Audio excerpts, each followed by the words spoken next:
क्योंकि जो कट्टरपंथियाँ निकलती है वही मदरसों में भी बताई जाती है बच्चों को, मौलाना वगैरह वही चीज़ें बच्चों को पढ़ाते हैं, वही चीज़ें उनके दिमाग में डाली। तो वो संविधान को मानते ही नहीं है, वो जो है वो सिर्फ शरिया कानून को ही मानेंगे और वो उसी के हिसाब से चलेंगे, क्योंकि सिर्फ उनको शरिया कानून जो चाहिए ना वो सिर्फ तलाक के लिए, चार चार पाँच पाँच शादियों के लिए चाहिए होता है। जिनसे मिली हूँ, जब मैंने हिंदी में कुरान पढ़ी, उन चीज़ों के मायने समझे हैं, तब मुझे पता चला है कि एक्चुअल में कुरान में क्या लिखा है। अगर कोई भी इंसान अगर कुरान पूरी तरह से पढ़ लेगा, मुझे प्रेशराइज किया गया था अपने ससुर के साथ हलाला करने की, लेकिन मैंने मना कर दिया था। जो वो कहते हैं कि हम अपने इस्लाम की शहजादियाँ मानते हैं, हम महिलाओं का बहुत सम्मान करते हैं, तो आज वही मौलाना वगैरह, बड़े बड़े मुफ्ती वगैरह, आज हम जैसी बहनों के लिए आवाज़ क्यों नहीं उठाते? जिस तरह से उनकी सोच है मेरे ससुराल वालों की, तो इस माहौल में मेरे बच्चे नहीं पल सकते। देखिए, इस्लाम की कुरीतियों से परेशान होकर इस समय हमारे साथ मौजूद हैं अमीशा बानो जी। अमीशा जी, तमाम चीज़ों पर आपने बात रखी है अपनी, आपके साथ जो कुछ हुआ, आपका इतिहास जो कुछ भी रहा, उस पर पहले तो जानना चाहेंगे क्या समस्याएं हैं इस्लाम से, क्या समस्या है मौलानाओं से, मुसलमानों से, और एक एक्स मुस्लिम के साथ आप दे रही हैं, वो एक्स मुस्लिम जो अपराधी है, वो एक्स मुस्लिम जिसने एक बच्चे का कत्ल किया है। पहले तो अपने बारे में बताइए, फिर एक्स मुस्लिम पर आते हैं। जी, मेरा केस ये था कि मेरे हस्बैंड ने मुझे तलाक दिया, फिर अपने पापा के साथ मेरे को हलाला करने के लिए बोला। और रही बात कि इस्लाम से, मौलानाओं से मुझे क्यों प्रॉब्लम है, जो वो कहते हैं कि हम अपने इस्लाम की शहजादियाँ मानते हैं, हम महिलाओं का बहुत सम्मान करते हैं, तो आज वही मौलाना वगैरह, बड़े बड़े मुफ्ती वगैरह, आज हम जैसी बहनों के लिए आवाज़ क्यों नहीं उठाते?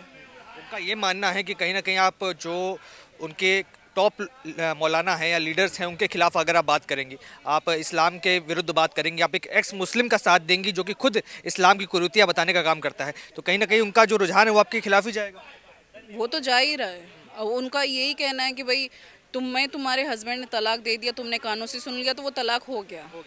पर कहीं ना जी। कहीं भारत सरकार ने जब ये प्रावधान लगाया है कि तीन तलाक जैसी चीज़ें अब हमारे समाज का हिस्सा नहीं रहेंगी, क्या इस्लाम और इस्लाम को मानने वाले लोग उस कुरीतियों पर अभी तक स्वीकृत नहीं हो पाए हैं? क्या नहीं, बिल्कुल नहीं मानते वो। संविधान को मानते ही नहीं है, वो जो है वो सिर्फ शरिया कानून को ही मानेंगे और वो उसी के हिसाब से चलेंगे, क्योंकि सिर्फ उनको शरिया कानून जो चाहिए है ना वो सिर्फ तलाक के लिए, चार चार पाँच पाँच शादियों के लिए चाहिए होता है, बाकी और वो किसी चीज़ में शरिया यूज़ नहीं करते हैं। नहीं, पर आपने हलाला की बात की, आपने कहा हलाला हुआ था, कितनी बार हलाला किया? हलाला नहीं हुआ है मेरा। मेरे मुझे प्रेशराइज किया गया था अपने ससुर के साथ हलाला करने की, लेकिन मैंने मना कर दिया था। तो उसके बाद क्या आपने उनको मना किया, उसके बाद उनका क्या रिएक्शन था, उनका क्या उनका कहना? रिएक्शन ये था, तुम्हें बच्चों से नहीं मिलने दिया जाएगा, या तो तुम हलाला करो। मैंने मना कर दिया तो मेरे को जान से मारने की धमकी दी गई। मैंने वहाँ राजस्थान में कंप्लेंट करने की कोशिश की, लेकिन वहाँ पे मेरा ना तो केस दर्ज होने दिया, ना कोई कंप्लेंट दर्ज होने दी। मुझे मजबूरन आना पड़ा दिल्ली। अब दिल्ली में आके मैंने यहाँ पे केस डाला हुआ है, लेकिन यहाँ पे भी वो मतलब इतना रसूखदार है कि सबको यहाँ पे पैसे भी खिला रहा है, प्रशासन को भी पैसे खिला के खरीद रहा था। लेकिन कहीं ना कहीं तो कोई ना कोई ऐसा प्रशासन, पुलिस प्रशासन होगा जो उनको अच्छे से सबक ज़रूर सिखाएगा। नहीं, तो क्या लगता है ये आपके परिवार के अंदर का व्यक्तिगत मामला था या पूरे इस्लाम या पूरे जो समाज है उसके अंदर कहीं ना कहीं कुरीति, और आप अपनी लड़ाई लड़ रही हैं या अपने ऐसे उन तमाम बहनों की लड़ाई लड़ रही हैं जिनके साथ इस तरीके की चीज़ें पहले होती तो मैं सिर्फ अपने लिए लड़ रही थी, लेकिन अब उन तमाम बहनों के लिए भी लड़ रही हूँ जो इन चीज़ों से परेशान हैं। और ये कुरीति जो इस्लाम में है वो जड़ से ख़त्म होनी भी बहुत ज़रूरी है। हैं? तो अब आप अपने आप को मुस्लिम मानती हैं या एक्स मुस्लिम मानती हैं? मैं आज भी अपने आप को मुस्लिम ही मानती हूँ। मुस्लिम मानती हैं। जी। पर कुरान को लेकर के आपके विचार जो है वो थोड़े अलग हैं। आप कहते हैं कि जो लोग कुरान को कंठस्थ कर लेते हैं वो कहीं ना कहीं जिहादी बन जाते हैं, आतंकवादी बन जाते हैं। एज अ मुस्लिम आपने भी कुरान पढ़ा होगा, तो क्या आपके अंदर कोई आतंकवादी जैसी विचारधारा पनपी है, क्या जिहादी जैसी विचार? मैंने कुरान पढ़ा है, मैंने मदरसे में नहीं पढ़ा है, मैंने घर पे ही पढ़ा था और अरबी में पढ़ा था, तो मुझे इतना मालूम नहीं था। लेकिन अभी जब मैं यहाँ पे आई, सलीम भाई वगैरह से, जितने भी एक्स मुस्लिम मूवमेंट है उनसे, सबसे जिनसे मिली हूँ, जब मैंने हिंदी में कुरान पढ़ी, उन चीज़ों के मायने समझे हैं, तब मुझे पता चला है कि एक्चुअल में कुरान में क्या लिखा है। अगर कोई भी इंसान अगर कुरान पूरी तरह से पढ़ लेगा, या तो या फिर वो इस्लाम छोड़ देगा। ठीक है, आपने सलीम वास्तिक के बारे में बात की। सलीम वास्तिक के ऊपर गंभीर आरोप लगे। पहले तो उनके ऊपर हमला हुआ जब वो रिकवर कर रहे थे, अस्पताल में से घर आ चुके थे, फिर एक वर्षों पुराने केस के तहत उनको फिर से उठाया गया जिसमें वो उम्र कैद की सज़ा काट रहे थे और फरार बताए जा रहे थे। क्या अब आप एक्स मुस्लिम सलीम वास्तिक के साथ हैं, उनका विरोध करती हैं क्योंकि वो अपराधी थे? देखो, ना तो मैं उनका विरोध करती हूँ ना मैं समर्थन करती हूँ। पहली बात तो ये है कि उन्होंने जो गुनाह किया वो सच में अपराधी थे, और उन्होंने एक माँ का बेटा छीना है तो उनको सज़ा मिलनी चाहिए। लेकिन एक चीज़ यहाँ पे ये भी देखी जाती है कि 7-8 साल से वो लोगों के सामने भी आ रहे थे, इंटरव्यू वगैरह भी दे रहे थे, तो प्रशासन क्या कर रहा था? और सलीम वास्तिक जो है ना नाम बदल के रह रहे थे, उनका नाम सलीम ही था, चेहरा भी वही था। तो सबसे बड़ा सवाल है तो कि प्रशासन ने एक्शन क्यों नहीं लिया? नहीं, पर क्या लग रहा है जब अगर प्रशासन ने, चलिए गलती प्रशासन की हम मान सकते हैं कि उन्होंने ढिलाई बरती, देरी बरती, पर अगर अब प्रशासन जागा है और उन्होंने सलीम वास्तिक को गिरफ्तार करने का काम किया है, तो क्यों कई लोग आकर सलीम वास्तिक के समर्थन में आ रहे हैं, उनके अच्छे कामों को गिराने का काम कर रहे हैं? वो कह रहे हैं इस्लाम की कुरीतियाँ बताते थे, मुस्लिम लोगों की मदद भी करते थे। अगर कोई व्यक्ति अच्छा काम करता है तो कहीं उसके गुनाहों को कवर करने के लिए तो नहीं करता? जी बिल्कुल सही बात है आपकी, उन्होंने जो गुनाह किया उनकी सज़ा उनको मिलनी भी चाहिए। तो क्या लगता है अब सलीम वास्तिक के समर्थन में जो लोग आ रहे हैं, आपने भी कहा था कि उनके अच्छे कामों को भी देखना चाहिए, व्यक्तिगत तौर पे आपने भी उनके अच्छे कामों को देखा है, आपने बताया कि जब से आप दिल्ली आई तब से आपके साथ उन्होंने काफ़ी सहायता की। किस प्रकार की सहायता आपको मिली सलीम वास्तिक? जी, आज मैं यहाँ पे पहुँची हूँ, अपनी बात आप लोगों के सामने रख पा रही हूँ, मीडिया के सामने रख पा रही हूँ। जहाँ तक मेरा केस पहुँचा है तो सब सलीम भाई की वजह से आज यहाँ पे पहुँचा है। उन्होंने केस मेरा जो उठाया है वो सबसे पहले सलीम भाई ने ही उठाया था। क्या लगता है अब सलीम वास्तिक अगर सलाखों के पीछे हैं, आपके केस में इसका कोई असर पड़ेगा कि आप अकेली पड़ेंगी या कमज़ोर पड़ेंगी अपने केस में? क्योंकि जो सामने के लोग होंगे वो भी कहीं ना कहीं दबाव बनाने की कोशिश ज़रूर करेंगे। नहीं, कमज़ोर मैं थी पहले जब मैं दिल्ली आई थी, लेकिन सलीम भाई ने मुझे जिस तरह से समझाया, जिस तरह से सारी चीज़ें बताई, तो मैं कमज़ोर नहीं हूँ। केस तो मैं अपना बिल्कुल लड़ूंगी। लेकिन रही बात सलीम भाई की, तो मैं एक चीज़ कहूँगी कि उनके साथ देखो जो भी उन्होंने किया वो एक कट्टरपंथी सोच थी उनकी। उन्होंने खुद बताया था कि मेरे ऊपर ऐसे ऐसे केसेस भी 76 मुकदमों का उन्होंने जिक्र किया था। कि मेरे ऊपर इतने केसेस चल रहे थे, मैं खुद अपने टाइम में एक आतंकवादी सोच का था, ये था। उन्होंने छुपाया कुछ नहीं था, उन्होंने सब कुछ खुल के बताया था अपने बारे में। क्या लग रहा है कि अब माफ़ी मिलेगी?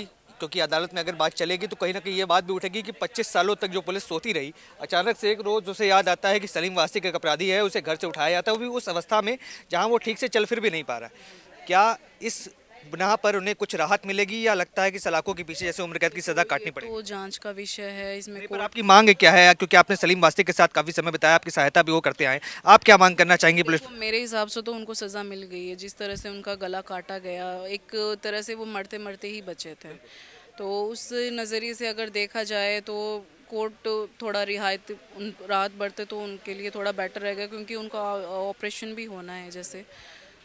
एक्स मुस्लिम जो एक टर्म पिछले कुछ सालों से सोशल मीडिया पर चलता आया है कि एक्स मुस्लिम, उसको लेकर के आपके क्या विचार है? क्योंकि अभी आप प्रेस कॉन्फ्रेंस भी कर रही थी, एक्स मुस्लिम एक आपके साथ बैठे भी हुए थे, उनका भी ये कहना है कि वो इस्लाम को छोड़ चुके हैं और कई कुरीतियों को उजागर करने का काम करते हैं, इसी चक्कर में उनके ऊपर हमले होते हैं। कहीं ना कहीं आप लोग भी उनके साथ रहते हैं, क्या लगता है कि इस्लाम का खिलाफत करना, इस्लाम के बारे में गलत बोलना कितना रिस्की काम है और क्यों ये लोग करते हैं फिर भी उसके बाद? वो तो आप सलीम भाई के ऊपर जो हमला हुआ है उसी चीज़ से अंदाज़ा लगा लीजिए कि इस्लाम के ख़िलाफ़ बोलना कितना वो है। तो जिस तरह से लोग भी कह रहे हैं कि एक्स मुस्लिम मूवमेंट की जांच होनी चाहिए, तो सबसे बड़ी बात आती है कि एक्स मुस्लिम मूवमेंट जो है इस्लाम के ख़िलाफ़ बोल रहा है, तो अपनी जान खतरे में क्यों डालेगा? जब अब इंसान वो इंसानियत की बात कर रहे हैं, मानवता की बात कर रहे हैं, तो वो गलत कहाँ से है? जहाँ तक उनकी जांच की मांग हो रही है, तो हाँ बिल्कुल जांच भी होनी चाहिए, होनी भी चाहिए नहीं, जांच। पर जिस तरीके से एक्स मुस्लिम सलीम वास्तिक का एक इतिहास रहा था जो कि काला रहा था, उन्होंने बताया 76 मुकदमे, क्या इसी तरह के अपराधों को छुपाने के लिए एक मुसलमान एक्स मुस्लिम का चोला ओढ़ लेता है और कहीं ना कहीं इस बात का सोचता है कि हिंदू का समर्थन मिल जाएगा, बहुल्य समाज का समर्थन मिल जाएगा? आप एक्स मुस्लिम मुहिम को इस चीज़ से मत जोड़िए।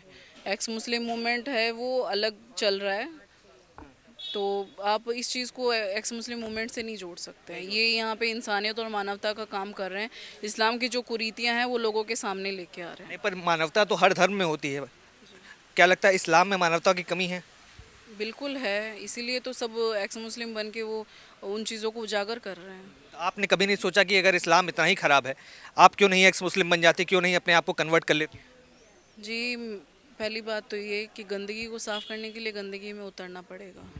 और एक्स मुस्लिम भाई वही बात है कि सलीम भाई भी है, वो अपने आप को एक्स नहीं कहते, वो आज भी कहते हैं कि मैं मुस्लिम हूँ। मुसलमान बताते हैं अपने अपने आप को आज भी वो मुसलमान बताते हैं, लेकिन उन्होंने वो कट्टरपंथियाँ छोड़ दी है, उन चीज़ों को मानने से इनकार कर दिया है। इन कट्टरपंथियों का बीज बोता कौन है? इस्लाम बोता है, उसके मौलाना बोते हैं, कुरान बोते हैं, कौन है ये ऐसा बीज जाहिर सी बात है कि कुरान सबसे बड़ा, क्योंकि जो कट्टरपंथियाँ निकलती है वही मदरसों में भी बताई जाती है बच्चों को, मौलाना वगैरह वही चीज़ें बच्चों को पढ़ाते हैं, वही चीज़ें उनके दिमाग में डाली जाती तो मैं यही पूछूंगा, आप अपने लिए क्या न्याय चाहती हैं? क्या चाहती हैं कि आपको बच्चे आपके वापस मिल जाएं? आपके परिवार वालों के साथ किस तरीके का व्यवहार आप देखना चाहती हैं? हैं। मैं बस ये चाहती हूँ मेरे बच्चे मेरे को मिल जाए किसी भी तरह से, क्योंकि जिस तरह से उनकी सोच है मेरे ससुराल वालों की, तो इस माहौल में मेरे बच्चे नहीं पल सकते। तो मैं सिर्फ गवर्नमेंट से यही चाहती हूँ कि मेरे बच्चे कैसे भी करके मेरे को दिलवा दें। बिल्कुल, तो देख सकते हैं किस तरीके से एक महिला जो कि कहीं ना कहीं इस्लाम और मौलानाओं के चंगुल में फंसकर कहीं अपनी ज़िंदगी के लिए एक न्याय की मांग कर रही है। अमीशा बानो हमारे साथ मौजूद थी, उनके हर एक पहलू पर बातचीत की गई और जिस तरीके से एक्स मुस्लिम सलीम वास्तिक को लेकर के जो चर्चाएं हो रही हैं, जहाँ एक तरफ उनकी गिरफ्तारी और वहीं उनके पहले तमाम वीडियोज़ जो सोशल मीडिया पर अब वायरल होते हैं, कहीं ना कहीं दोनों पहलुओं को जानने की कोशिश की गई। अब आपके क्या विचार हैं इस पूरे प्रकरण को लेकर के? क्या सलीम वास्तिक को रिहा करना चाहिए, उन्हें कुछ ढील देनी चाहिए, कुछ माफ़ी मिलनी चाहिए या नहीं, हमें बताएं। और जो इस मुस्लिम महिला के साथ हो रहा है, जो हलाला के दबाव में बच्चों से दूर कर देना और इस्लाम के अंदर कहीं ना कहीं इस तरीके के तमाम किस्से जो रोज़ाना कहीं ना कहीं देखने को मिलते हैं, उस पर आपके क्या विचार है हमारे साथ कमेंट सेक्शन में रखें और तमाम ऐसी खबरों के लिए TNN वर्ल्ड को सब्सक्राइब करें। धन्यवाद।